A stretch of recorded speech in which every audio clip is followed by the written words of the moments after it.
Kita sebagai orang beriman Kristiani yang percaya akan misteri inkarnasi, Allah menjadi manusia, kita pun perlu memiliki jawaban mengapa Allah mau menjadi manusia. Oleh penanya tersebut dikatakan, kenapa Allah perlu repot-repot jadi manusia? Berikut ini adalah 3 jawaban singkat yang saya harap bisa cukup muat tertampung dalam tempurung kepala si penanya. Yang pertama adalah Allah menjadi manusia karena manusia memiliki hasrat besar ingin menjadi Allah atau ingin menjadi sama dengan Allah. Ambisi tertinggi manusia adalah ingin menjadi Tuhan bagi sesamanya, dan itu sangat terlihat dalam semua sejarah peradaban. Semua berlomba-lomba ingin menjadi yang teratas. Agama-agama pun sama, semua berlomba-lomba ingin menjadi yang terpopuler. Semua berlomba-lomba ingin menjadi agama yang paling banyak penganutnya. Sampai hari ini, banyak agama yang rebutan penganut. Tokoh-tokoh agama saling menjelekkan, membuli agama yang lain. Demi apa? Mempertahankan penganut atau meraih semakin banyak penganut. Saudara-saudari, ingin menjadi sama dengan Tuhan itu adalah penyakit rohani yang menjangkiti siapapun, lembaga apapun, kelompok apapun, agama apapun. Sejak zaman Adam dan Hawa, demikian adanya. Karena itu Allah melarang Adam dan Hawa memakan buah pohon terlarang. Tetapi iblis mengatakan, kalau kamu makan buah itu, kamu akan menjadi sama dengan Allah. Keinginan untuk menjadi sama dengan Allah itulah yang membuat manusia kemudian berhasrat memakan buah pohon terlarang itu. Dengan Allah menjadi manusia sebenarnya hendak dikatakan, jika Allah saja mau menjadi manusia, kenapa manusia malah berhasrat untuk menjadi Allah? Yang kedua adalah Allah menjadi manusia supaya manusia sungguh-sungguh mengenali seperti apakah Allah itu sebenarnya. Dalam kekristenan, Allah itu bukan sesuatu yang abstrak. Allah itu bukan sesuatu yang bersifat ide atau logos atau sekedar sabda. Sabda Allah itu menjadi manusia. Sabda Allah itu adalah Allah sendiri, dan sabda Allah yang adalah Allah itu sendiri menjadi manusia. Mengapa hal ini perlu? Sebab, saudara-saudariku, sebuah peradaban agama yang tidak memiliki pengenalan yang sungguh-sungguh mendalam akan Allah, yang tidak memiliki gambaran akan Allah secara baik dan benar, akhirnya menciptakan konsep sendiri tentang Allah. Dan hal ini sangat berbahaya, sebab atas nama Allah yang dikonsepkan itu, apapun bisa dibenarkan, termasuk membenarkan kekerasan. Yang ketiga adalah Allah menjadi manusia supaya manusia tahu bagaimana menjadi manusia yang sebenarnya. Allah menjadi manusia sama seperti kita. Pengalaman para murid bersama dengan Yesus, Dia Sang Sabda yang menjadi manusia itu, memberi pelajaran yang berharga bagi para murid seperti apakah perjalanan dan proses untuk menjadi seorang manusia yang sejati. Para murid akhirnya berkesimpulan bahwa kesejatian seorang manusia itu terdapat dalam diri Yesus. Karena itu, mau diperdebatkan seperti apapun, siapapun tidak bisa menyangkal bahwa Yesus adalah rujukan seorang manusia yang sejati. Tidak ada rujukan paling sempurna di dunia ini untuk menjadi seorang manusia selain dengan melihat Yesus sendiri. Hanya saja sangat disayangkan ada begitu banyak orang yang menolak untuk mengenal Dia secara lebih dalam. Dan saudara-saudariku, cita-cita seluruh manusia Kristiani seharusnya adalah menjalani hidup seperti Yesus menjalani hidup. Sebab hidup yang seperti Yesus itulah sebuah kehidupan yang dikehendaki oleh Allah sendiri. Demikianlah 3 jawaban yang saya berikan untuk pertanyaan mengapa Allah mau menjadi manusia, atau mengapa Allah harus repot-repot menjadi manusia. Semoga 3 jawaban ini cukup mencerahkan kita semua, sehingga kita tetap bertahan dalam iman kita yang sangat membanggakan ini. Tuhan memberkati kita semua. Dalam bahasa Latin itu seperti ini, cur Deus homo. Kok Yesus Kristus repot-repot menjadi manusia? Kok harus seperti itu tuh kenapa? Beberapa pertanyaan yang umum itu seperti ini. Yang pertama, mengapa Allah sosok kejam dengan mengorbankan putranya sendiri? Ini kan kalau kita melihat dari sisi luar kekristenan, kalau melihat agama Kristen ini kan ajaib ya. Ini Allahnya ini kok seperti haus darah untuk menyelamatkan manusia, kok kejem banget. Putranya sampai dikurbankan. Ini Allah yang apa sih ini gitu. Yang kedua tentu yang sudah kita ungkap di awal tadi, mengapa Allah harus menjadi manusia. Lalu yang ketiga, ini paling asik nih, paling asau di antara komentar atau pertanyaan yang lain. Mengapa Allah tidak langsung saja mengampuni dosa manusia otomatis? Ini paling luar biasa pertanyaan atau komentar seperti ini. Bukankah Allah Maha Kuasa? Betul, Allah Maha Kuasa.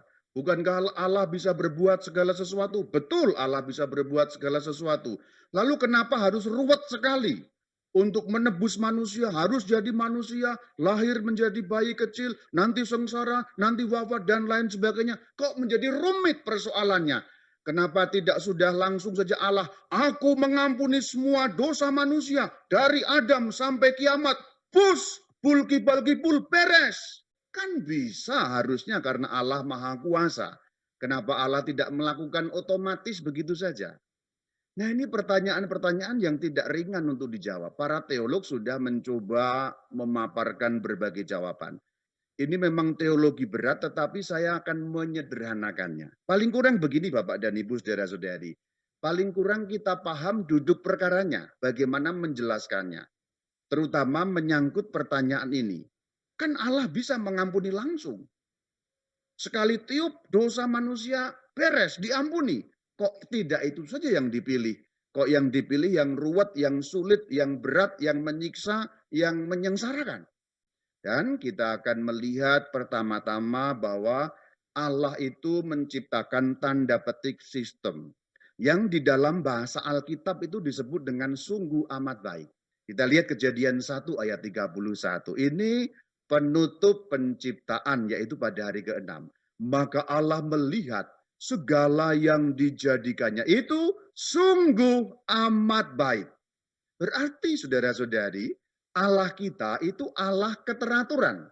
Karena melihat semua teratur, semua pada tempatnya, itu dalam bahasa sekuler, dalam bahasa yang sering kita dengar namanya sistem. Sistemnya yang dibuat oleh Tuhan itu sudah luar biasa sempurna, luar biasa bagus, karena diatur sedemikian rupa oleh Allah Sang Pencipta, Bapa kita. Berarti Allah kita itu Allah keteraturan. Allah yang membuat suatu sistem yang dalam bahasa Alkitab dinamakan sungguh amat baik. Kita lihat bagaimana sungguh amat baiknya itu. Saya memberi beberapa ayat. Lebih dari ini sebenarnya, tapi saya memberi contoh-contoh ayatnya saja. Kejadian 1 ayat 4. Allah melihat bahwa terang itu baik, lalu dipisahkannyalah terang itu dari gelap. Ini kan sistem, saudara-saudari. Ada sistem siang dan malam itu berganti-ganti dan pisah. Ini contoh kecil saja yang memungkinkan kita bisa beristirahat. Coba kalau terang terus 24 jam, 7 hari seminggu, waduh, kita pusing juga. Kita melek terus gitu. Nah, ini sistem kalau bahasa sekulernya, bahasa sehari-hari. Kita lihat Kejadian 1 ayat 7. Maka Allah menjadikan cakrawala dan ia memisahkan air yang ada di bawah cakrawala itu dari air yang ada di atasnya dan jadilah demikian.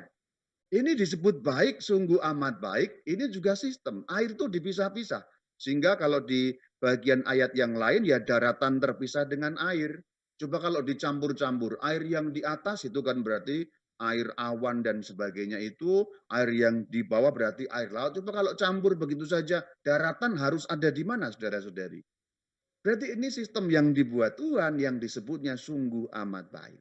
Dalam bahasa fisika itu namanya hukum alam ya, dalam bahasa ilmu pengetahuan sains itu namanya hukum alam.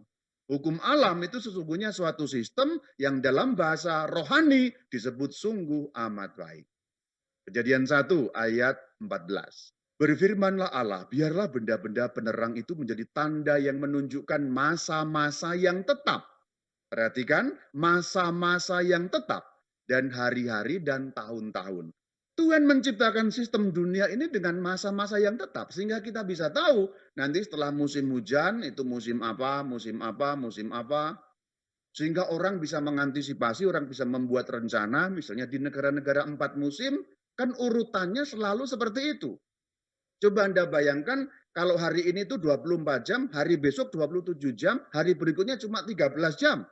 Harinya tidak tetap, tidak ada sistem, tidak ada keteraturan. Tahun-tahunnya juga tidak tetap misalnya. Kacau kita ini membuat rencana. Jadi Tuhan kita, hal pertama yang harus kita pahami sebelum kita masuk ke tema tadi itu adalah Allah Bapa kita, Allah Tritunggal Maha Kudus yang kita sembah, Allahnya keteraturan, Allahnya sistem yang membuat semuanya itu sudah menjadi hukum yang kita namakan dalam bahasa Alkitab sungguh amat baik. Berarti Allah menciptakan suatu sistem yang itu sudah bekerja sedemikian rupa menurut apa yang Allah rancangkan. Kan Allah merancangkan, nanti juga akan saya bahas, air itu mengalir dari tempat tinggi ke tempat rendah, kan begitu. Itu sudah Allah rancangkan seperti itu. Itu contoh-contoh hukum alam. Yang agak bercanda sedikit, saya juga bisa memberikan contoh agak-agak bercanda lah. Allah itu sudah merancangkan bahwa kuku kita ini tumbuh, gigi tidak. Sistemnya begitu. Coba Anda bayangkan kalau Allah mengubah sewenang-wenang sistem itu. Hari ini yang tumbuh adalah kuku kita. Gigi tidak tumbuh. Coba mulai besok Allah membuat sistemnya berantakan. Gigi kita yang tumbuh. Coba bayangkan saudara-saudari. Pemotong kuku itu banyak dijual di mana-mana. Adakah pemotong gigi dijual? Nah ini sistem dari beberapa hal yang sederhana pun kita membuat sungguh amat baik itu kita bisa breakdown menjadi hal-hal yang kecil dengan banyak contoh-contoh sederhananya itu. Pertama ini dulu dan yang penting juga adalah Allah tidak mengkhianati sistem ciptaan yang sudah dibuatnya. Maksudnya begini, Tuhan Allah itu membuat sistem ciptaan atau bahasanya hukum. Kalau tentang alam kita sebutnya hukum alam. Hukum alam itu ya sudah seperti itu. Sudah Allah ciptakan demikian itu. Dan catatan yang kedua adalah Allah kita tidak pernah sewenang-wenang terhadap sistem itu. Pada saat dulu sudah dibuat sistem seperti itu, kemudian tidak bisa Allah itu. Bukan tidak bisa, tapi Allah tidak sewenang-wenang. Tiba-tiba di tengah jalan diubah. Hanya karena ada kejadian apa diubah. Saya akan memberikan contoh-contoh sederhana. Gravitasi misalnya. Gravitasi ini kita semua tahu. Gravity ya. Gravitasi membuat barang itu kan jatuh dari atas ke bawah menuju ke bumi. Karena ada yang namanya gaya tarik bumi. Gravitasi itu diciptakan Tuhan sebagai sebuah sistem hukum cara kerja yang sungguh amat baik. Sehingga membuat dunia ini bekerja sungguh amat baik. Dan Tuhan tidak sewenang-wenang mengubah hukum itu meskipun ada bahayanya juga sistem atau cara kerja atau hukum gravitasi ini. Gravitasi itu membuat kita berisiko jatuh, celaka dan mati. Anda kalau berada di gedung yang sangat tinggi, tingkat sekian, gravitasi membuat kita berada dalam keadaan berisiko, jatuh, celaka, mati. Tetapi apakah resiko itu membuat Tuhan mengubah hukum itu? Contohnya begini, andaikan Tuhan menghilangkan gravitasi karena melihat hamba-hambanya ada yang jatuh. Waduh, kasihan saya ini, kata Tuhan. Karena ada orang di gedung tinggi bekerja nanti jatuh. Saya ubah sistemnya sewenang-wenang, hilangkan gravitasi. Apa yang terjadi saudara-saudari kalau Tuhan sewenang-wenang menghilangkan gravitasi? Mengubah sistem yang sudah dibuat sejak awal mula itu. Mengubah hukum yang sudah ditetapkan sejak awal mula itu. Kacau. Ini akibatnya. Kita bahkan duduk di kursi pun tidak bisa karena tidak ada sistem. Karena Tuhan sewenang-wenang mengubah cara kerjanya. Kita tidak bisa loh duduk seperti ini, tidak bisa loh. Mikrofon yang saya pakai ini akan terbang melayang-layang nggak jelas. Laptop yang di depan saya ini akan kemana-mana nggak jelas. Karena tidak ada yang namanya hukum yang sungguh amat baik itu. Jadi hal yang sangat simpel ini kita bisa renungkan bahwa Tuhan tidak sewenang-wenang mengubah suatu sistem yang sungguh amat baik itu, hukum yang beliau tetapkan, cara kerja yang sudah dirancang sejak semula hanya karena ada resiko. Tuhan tidak sewenang-wenang mengkhianati sistem yang sudah dibuatnya. Jadi tidak bisa begitu saja, pokoknya aku sulap, selesai. Aku sulap, beres. Karena kalau disulap beres, bukannya beres, tapi mengakibatkan kerusakan yang lain lagi. Nah itu yang terjadi. Yang disulap kayaknya beres tadi bisa menyebabkan kerusakan yang lain lagi. Contoh gravitasi tadi. Supaya orang tidak jatuh, Tuhan sulap. Otomatis bul gibal gibul. Gravitasi hilang. Supaya tidak ada orang jatuh. Apakah itu sungguh amat baik? Itu bukan sungguh amat baik. Karena yang sungguh amat baik justru dikhianati. Karena mengubah graviti atau mengubah gravitasi. Air mengalir ke tempat rendah bikin banjir. Tuhan bilang otomatis semua hari ini semuanya bus. Air jangan mengalir ke tempat rendah supaya jangan ada banjir. Apakah itu kebaikan? Tidak. Jadi yang sungguh amat baik ketika diubah, diintervensi, dikhianati, maka bukan yang terjadi sungguh amat baik karena menimbulkan kerusakan yang lain lagi. Nah ini Anda bayangkan sekarang diterapkan pada hukum rohani. Ini hukum alam, hukum jasmani. Apakah Tuhan hanya menciptakan hukum jasmani? Tidak.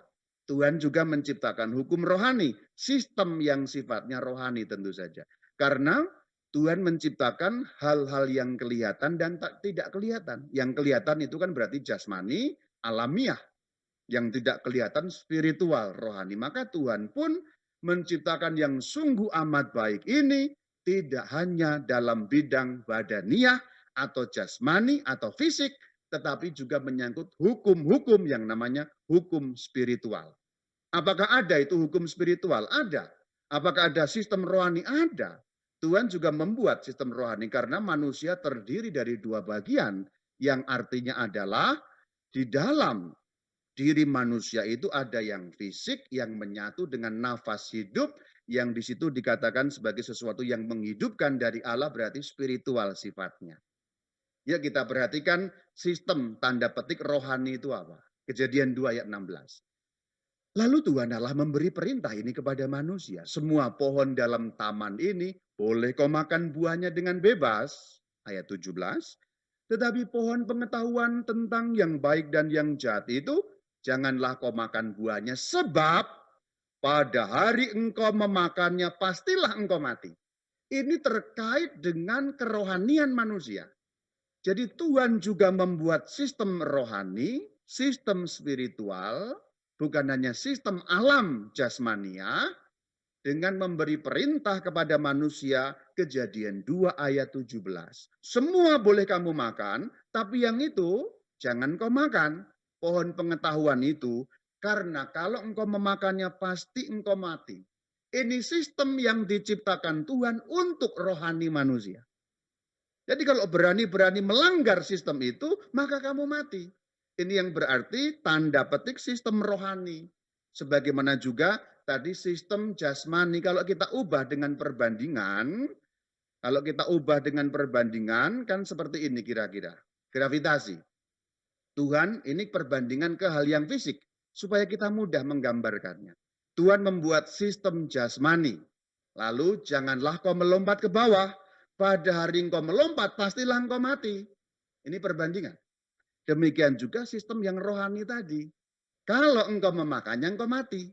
Kalau engkau lompat ke bawah, gravitasi, engkau mati. Itu sungguh amat baik seperti itu. Lalu ternyata dimakan. Perhatikan bahwa Kejadian 3 ayat 6, perempuan itu mengambil buahnya, memakannya, memberikan kepada suami dan bersama-sama dengan dia, suaminya pun memakannya. Ini berarti sistem yang dilanggar. Sistem yang tidak diikuti oleh manusia. Sistem rohani yang tidak diikuti oleh manusia. Berarti kemudian mereka mati. Mati di sini berarti terpisah dari sumber kehidupan. Dan memang betul, manusia memakan buah itu dan berakibat kematian itu datang. Kalau kita balik, seandainya dulu manusia tidak makan buah itu, mati enggak manusia? Tidak. Karena manusia diciptakan dalam keadaan bersama dengan Allah, hidup kekal. Tapi karena sistemnya dilanggar, maka mati. Coba saya bandingkan, saya beri perbandingan dengan ini tadi. Jangan kau melompat ke bawah, kalau engkau lompat engkau mati. Saya beri ayat sendiri, ini ayatnya dari Alkitabnya Romo Bayu sendiri ini ya. Lalu perempuan itu mengajak suaminya melompat ke bawah dan mereka melompat bersama-sama dari ketinggian gedung itu. Mati enggak kira-kira saudara-saudari? Mati.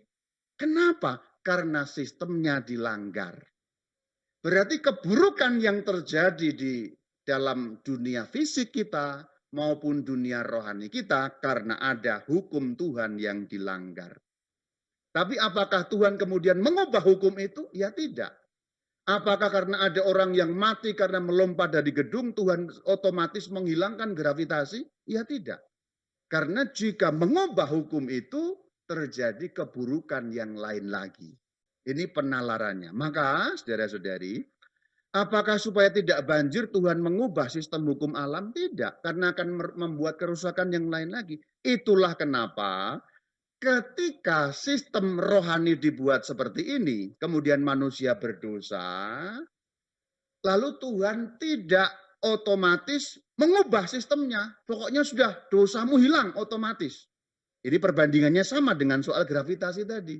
Supaya jangan ada orang jatuh, pokoknya gravitasi hilang otomatis.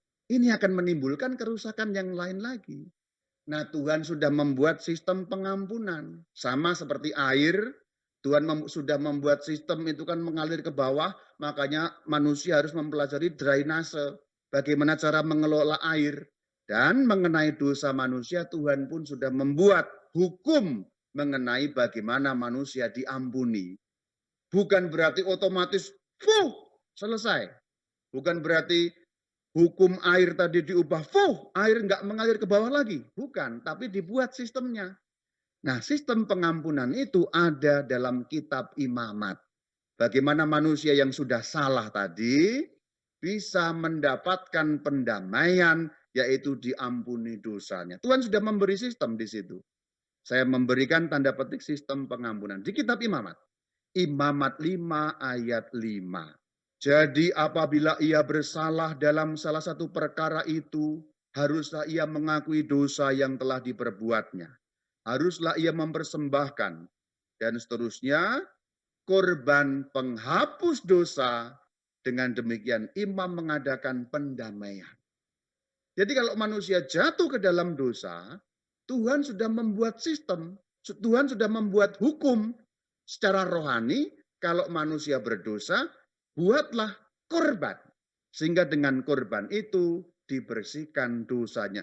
Bukan otomatis, kamu bersih. Bukan. Tapi manusianya harus membuat korban. Kok begitu? Karena begitulah sistem yang dibuat oleh Tuhan. Lihat lagi dalam Imamat 5 ayat 17.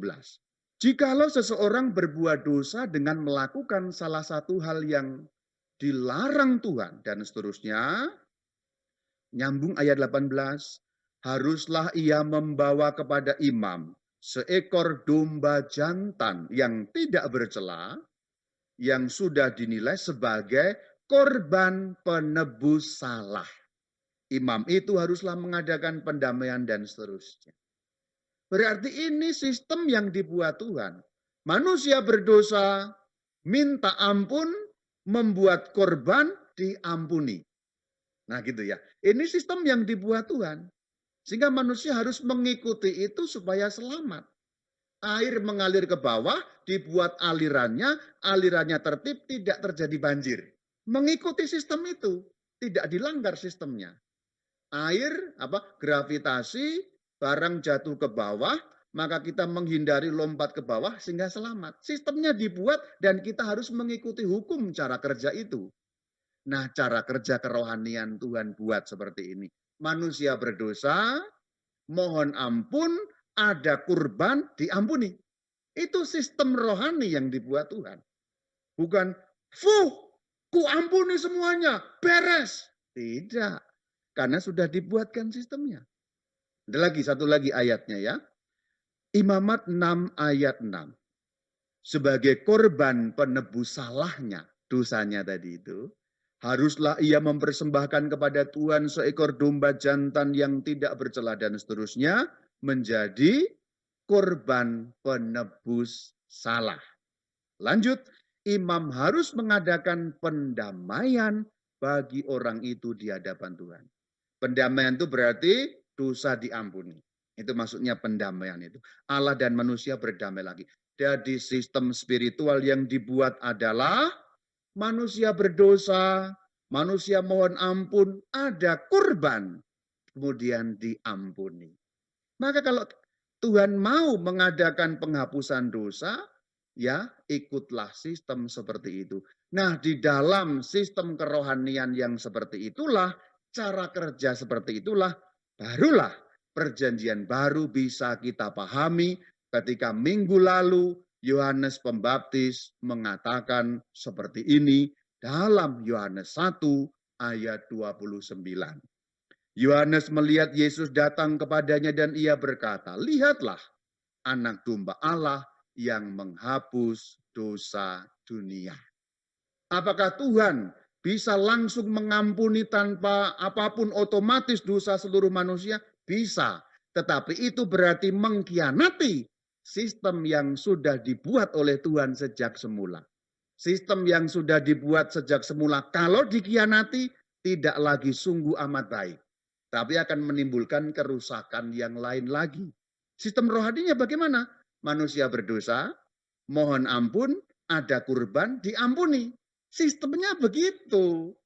Maka kalau dikhianati, harusnya kan begitu rutenya. Manusia berdosa, mohon ampun, ada kurban, diampuni. Sistemnya begitu. Kalau Tuhan merusak sistem yang sudah dia buat sendiri, bukan sungguh amat baik yang terjadi. Karena sistem yang sudah sungguh amat baik, kalau dibatalkan, kalau dikhianati, kalau diintervensi, menimbulkan kerusakan yang lain lagi. Kita sudah perbandingkan tadi itu ya. Itulah kenapa Yesus harus begini, karena sistem rohaninya begitu. Ini bahasa Jepang ya. Tentu pakai bahasa teologis yang berat-berat bisa. Tetapi saya menyampaikan supaya kita bisa paling kurang mengerti dulu duduk perkaranya seperti apa. Nah, kalau sudah tahu duduk perkaranya, nanti meningkat kepada hal-hal teologis yang berat, kemudian lebih mudah. Sistem rohaninya apa? Manusia berdosa, mohon ampun, ada kurban, diampuni. Maka harus ada anak domba Allah yang menghapus dosa dunia. Kita lihat, Yesus berbuat seperti ini karena sistem yang Allah buat memang begitu. Kita lihat dari perjanjian lama tadi ya, kurban penebus salah supaya pengampunan terjadi. Maka harus ada anak domba Allah supaya pengampunan terjadi. Dan itu dituliskan luar biasa bagus di dalam kitab suci, yaitu surat Ibrani. Kita baca dan kita dalami. Bagian inti inilah yang akan membawa kita dalam suatu pencerahan rohani kenapa Yesus datang. Setelah latar belakang tadi, saya jelaskan dengan perbandingan-perbandingan yang cukup mudah semoga. Ibrani 9, mulai dari ayat 11. Tetapi Kristus telah datang sebagai imam besar, dan ia telah masuk satu kali untuk selama-lamanya ke dalam tempat yang kudus, bukan dengan membawa darah domba jantan dan darah anak lembu, tetapi dengan membawa darahnya sendiri. Sebab jika darah domba jantan dan darah lembu jantan dan percikan abu lembu muda menguduskan mereka yang najis, ini mengacu pada mana? Pada hukum yang Tuhan tetapkan di perjanjian lama tadi loh. Pada sistem yang sudah Tuhan buat tadi itu di perjanjian lama. Jadi surat kepada orang Ibrani bab 9 ayat 13 ini mengacu ke perjanjian lama. Sebab jika darah domba jantan itu menguduskan, ayat 14, betapa lebihnya darah Kristus. Betapa lebihnya darah Kristus. Kalau domba jantan saja mampu memberikan penghapusan dosa, betapa lebihnya darah sang anak domba Allah, yaitu darah Kristus. Loh kok bisa Romo begini? Karena sistemnya sejak semula begitu. Sistem kerohaniannya Tuhan ciptakan begitu. Manusia berdosa, mohon ampun, ada kurban, diampuni. Dan itu tidak dikhianati dengan sewenang-wenang. Ayat 25. Dan ia bukan masuk untuk berulang-ulang mempersembahkan dirinya sendiri, sebagaimana imam besar setiap tahun masuk ke dalam tempat kudus dengan darah yang bukan darahnya sendiri. Tetapi sekarang ia hanya satu kali menyatakan dirinya pada zaman akhir untuk menghapuskan dosa oleh kurbannya. Kenapa kok bisa menghapuskan dosa oleh kurbannya, Romo? Manusia berdosa, mohon ampun, ada kurban, diampuni. Kalau kurbannya itu oleh manusia, itu setiap tahun berulang-ulang nggak ada hentinya karena dosanya nggak ada hentinya. Maka karena manusia tidak mungkin menyelesaikan itu, harus Allah sendiri yang turun tangan, yaitu kurban yang maha hebat, kurban yang maha dahsyat, kurban yang sanggup merangkum seluruhnya, tidak lagi kurban kecil-kecil anak domba, anak domba, anak domba yang sifatnya dari hewan tadi itu, tetapi anak domba Allah sendiri. Perhatikan sekali lagi ayat 13. Kalau darah domba jantan saja menguduskan mereka yang najis, betapa lebihnya darah Kristus. Kok ini bisa seperti ini? Bagaimana, Romo? Kembali ke awal. Karena Allah sejak semula membuat sistemnya begitu. Kalau Allah mengatakan, sekarang sudah dibatalkan, diubah, semua manusiaku ampuni, berarti Allah menghancurkan yang sudah sungguh amat baik, sistem yang sejak awal dibuat. Dan Allah tidak mengkhianati yang sudah dibuat. Perbandingannya tadi soal air sama. Supaya nggak banjir, aku ubah. Nggak ada gravitasi. Apakah itu solusi? Bukan solusi. Tapi itu kesewenang-wenangan Allah yang merusak sungguh amat baik yang sudah beliau ciptakan dari awal dan malah akan menimbulkan kerusakan yang lain lagi. Nah itulah saudara-saudari, sedikit cara memahami dan yang paling penting bagian terakhir semacam renungan, sosok yang mengarahkan kita untuk taat pada sistem ilahi adalah Yesus Tuhan kita ini.